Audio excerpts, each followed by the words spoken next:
Hoje a primeira leitura e o Evangelho falam de uma separação. E a metáfora que Ezequiel usa e que nosso próprio Senhor Jesus Cristo usa no Evangelho é que vai separar cabritos de ovelhas ou carneiros de bode, que dá no mesmo. Talvez para nós essa metáfora não seja tão conhecida, porque nós estamos num ambiente como São Paulo e às vezes alguns de nós nem conhecem de perto o que é uma ovelha de verdade. Mas é muito interessante essa separação que Jesus e que Ezequiel evidencia. Sabe que ovelha e cabrito são diferentes. O cabrito é maiorzinho que a ovelha e ele tem geralmente chifres, né? O macho principalmente tem chifres. Mas eles têm comportamentos de rebanho diferentes. Então, por exemplo, a ovelha, ela anda junto. E para ela é bom estar junto. O cabrito, ele anda sozinho e separado. E para ele é ruim estar junto. Então a ovelha, quando você pega uma ovelha e coloca ela no rebanho, e ela é nova no rebanho, as outras têm um comportamento de se esfregar na outra. Para quê? Para que ela pegue o cheiro do rebanho e se ambiente logo no rebanho e fique junta.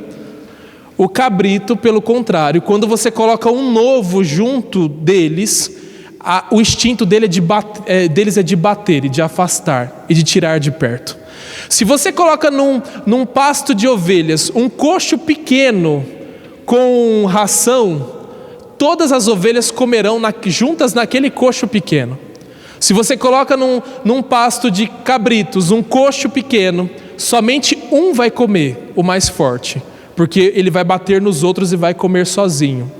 Então eles têm comportamentos de rebanhos totalmente diferentes. O bode ou o cabrito é egoísta. A ovelha ou o carneiro, ele tem um instinto gregário. Ele agrega junto. E por isso mesmo é que Jesus e Ezequiel fala que no final dos tempos vai haver a separação de bodes e carneiros. Mas essa metáfora da separação das ovelhas e dos cabritos é uma metáfora de nós mesmos, se você percebe. Dentro de nós, e a luta do rei, a luta de Jesus Cristo é essa, de separar o bem do mal. A ovelha é essa representante dessas pessoas que vivem para o bem, enquanto o bode é a representação dessas pessoas que vivem para o mal. Aliás, os símbolos antigos do demônio é um bode. Quando se iriam representar o demônio, o desenho da representação é justamente um bode. E por quê? Justamente por causa desse estilo de vida desses animais, onde e no reino de Deus, é para isso que Jesus morreu, onde uns se agregam e outros se afastam ou simplesmente não vivem bem. Esse é o desafio, porque é o desafio do rei, e por isso Jesus é rei, e por isso ele separa carneiros e bodes, porque o reinado dele é de pastor. Na primeira leitura, quem é o rei? É o pastor. E não só Mateus traz essa figura do pastor, mas também outros evangelistas trazem a figura do pastor. Por quê? Quem é o pastor? Nós estamos acostumados àquele rei majestoso sentado no trono que dá todas as ordens e que oprime o seu povo. Jesus, o reinado de Jesus se identifica com o pastor. Por quê? Porque o pastor é aquele que cuida. Por exemplo, quando ele traz pro rebanho à noite, pro curral à noite, ou pro redil à noite, as ovelhas, ele traz as ovelhas à noite e separa dos cabritos, porque senão eles matam a ovelha. Quando o dia amanhece, uma está morta. Ele que separa porque ele que cuida. Então, na verdade, essa separação não é uma separação de maldade, porque infelizmente na nossa cabeça está uma separação de julgamento. O julgamento de Deus é uma coisa que pesa a nós, que nos dá medo.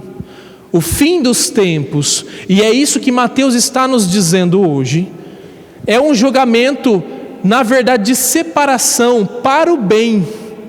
É separar em nós as ovelhas do cabrito. É separar em nós, e nós precisamos lutar todos os dias, e é para isso que o Rei nosso, o nosso Rei Pastor Jesus Cristo luta, e é por isso que Ele morreu na cruz. É para separar em nós o bem do mal, é para arrancar de nós o mal. E esse é o reino dos céus. Quando de nós é arrancado o mal, e arrancado o mal, só resta o bem, só resta a bondade, só resta o amor. E esse é o julgamento de Deus.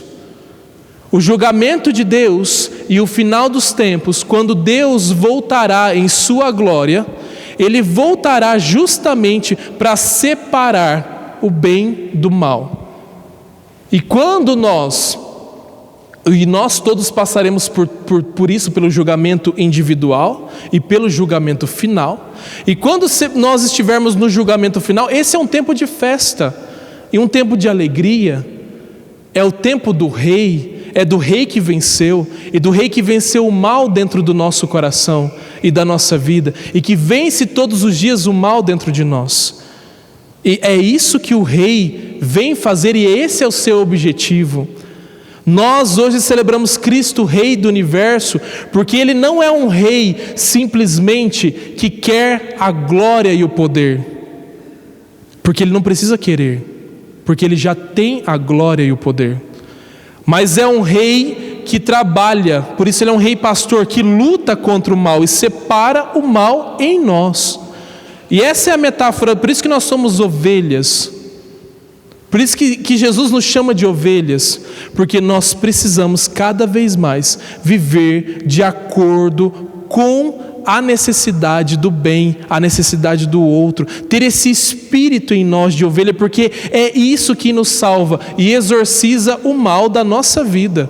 E é para isso, o julgamento de Deus é para nos salvar, e a salvação é algo bom, não é algo ruim. Toda salvação é boa. Então a obra que Jesus quer operar na nossa vida é algo bom e não ruim. A salvação de Deus é justamente para o nosso bem.